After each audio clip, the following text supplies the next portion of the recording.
Hi guys, it's Mark Midwinter here. This is my first video. A little bit nervous, so please go easy on me, or you could be rough. Yeah, if you've got any questions, any comments, anything you think I could do better, then please leave a comment below. Or also, I'll put my email address up on the screen, then you can send me an email. Just with anything, any information or anything you want me to cover, that would be great, just to get some feedback and also, yeah, get some idea of what you guys are up to. So what I want to look at today is something called mid-side. Now it's used quite a lot. It's used heavily in recording of stereo recordings. It's also used in the production and mastering world. It's used quite a lot, really. The beauty of it is it's essentially two components. You've got the mid component and the side components. Now the mid component is generally the mono source, and the side is the stereo. The beauty of it is the fact that the mono it translates so well to mono, because the mono source is always there, and you've got the stereo image, the side component adding to the mono component, the mid component, and makes a stereo image. So when you get something that goes, which is totally mono source, you get the mono signal, but you don't. It translates well both from mono to stereo, is what I'm saying, and you don't necessarily get any holes like you would do using other stereo techniques. So it's brilliant for that. And I've used it quite a lot in sort of some of my music, and also for other people's music. Anyway, moving sort of straight on, I just want to introduce you to this plugin here, because this is great. And if you haven't downloaded it, then I would sincerely suggest you do. Brainworks have done a lot of work with the mid and side plugins, and this is a great plugin because it's free as well. So that makes it even better. What you can do is you can put it on the master bus like I've got here, and if you've got like a nice track which sounds really good in stereo, as it always does, and you're kind of thinking, oh well, how well do my mixes translate to mono? Well, this plugin is great for that, because what you can do is essentially just put it on the bus like I've got here, and then just hit the M solo button, which effectively solos the mids, which is the mono component. Okay, so I'm going to be demoing this with one of Apple's good old loops. It's actually just an acoustic guitar. As you can see, if you're familiar with Logic, it's actually a stereo loop. I've got around that by actually monoing it down here. So basically this has just made it a mono source and effectively copied it out 3 times. But I'll come to that later on. But for the moment, this is the actual. I'll just turn it down a bit because it was a bit loud a minute ago. This is actually just the track as it sounds at the moment. So this is basically this is purely mono now, and you'll see it come up in here. If you haven't ever seen one of these before, this guy, basically it's really useful for this sort of stuff, because you can see whether it's purely mono or not. Basically anything mono will go straight down the line, as you'll see in a minute, and then when we come to doing the sides, it'll we'll come to that in a minute. But it's a great tool. So anyway, here's the monoed up loop anyway, as it is in the moment.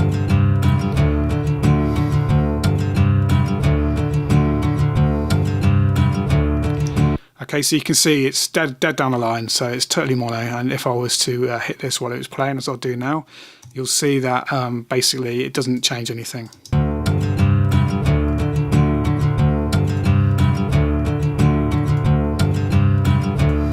Okay, so there it is, as a pure mono signal. Okay, so moving on, we've got the side elements here. So what I'll do is I will just, as proof we were just talking about with this meter here, I will just play that, and then you'll see. I'll run through how I've done this in a minute, but basically I'll just show you this now as it is.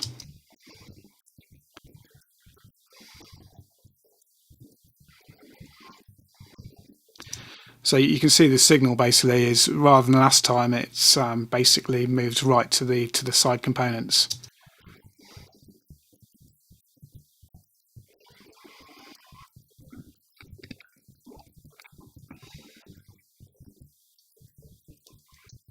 Okay, so that's the side components, those two, and you'll see there that I've got basically it's the same signal. One's panned left and one's panned right, And what I've done as well is the right one I've actually phase inverted to give us the side effectively. Those two signals have to be kept at the same level to get the kind of like the components. So basically what happens is you if you want more sides, you bring these two faders up together at the same level. They have to stay the same, and then you've got the mono element as well here in with this here as well. So they all work together really. And basically if you want more mono, then you take this one higher, and if you want more of the stereo components, you take these two higher together. They have to be the same at the same level. On top of that, what else I've done here is obviously to simulate the kind of the double tracking, I guess. What I've done is I've added some sample delay, and only very small amounts, but basically to both channels, to give it kind of like that pseudo kind of delayed effect, to make it sound a bit more kind of like, give it a bit of delay really. And also what I've done is I've added in some channel EQ, because what you don't want to do is basically all bass, all lower end bass, kick or whatever, even the lower end of instruments really, you need to keep those kind of like in the center really, otherwise things start getting a bit messy. So really generally what you do is you keep all the lower frequency stuff purely in the mono source, in the mids in this case. So what I've done here is basically added two high pass filters to both the channels to cut out any of the low, because obviously these are the same, these are both the same, exactly the same parts, and this is copied out 3 times, so these are all the same. So what I've done basically is I've taken the low end out of the two sides elements here to basically give you what we've got here. So without further ado, what I'll do is I'll just play them all together as they are at the moment, and we'll see where we are.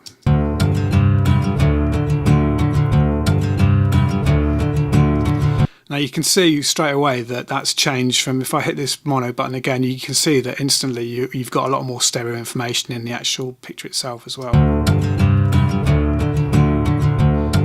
So that's it in its mid format, mono format, and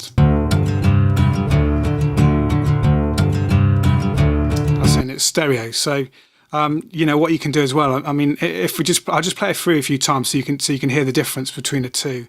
What I'll do is I'll mono the sides. Obviously, it'll be a little bit quieter because you haven't got all the information, but it'll give you a feel for the fact that what it's actually doing.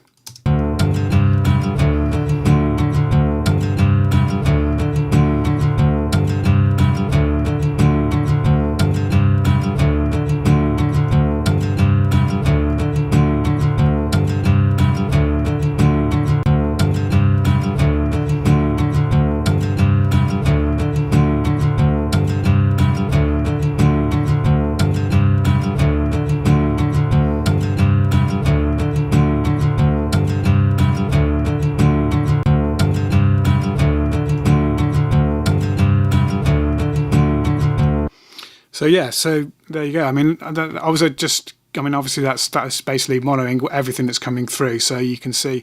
But I mean, effectively what it will be doing. Let's just try this a minute. I'll just show you this quickly. If I solo these two, and I put this in mono, you won't hear anything because of the fact that they're both the sides. So if I do this, I should hear the sides. There you go.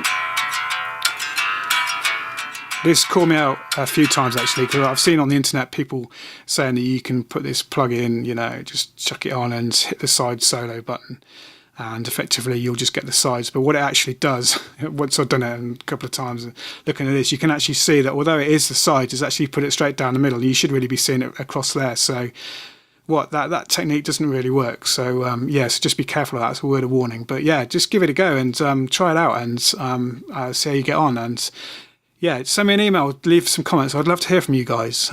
Look forward to seeing you soon. Cheers. Bye.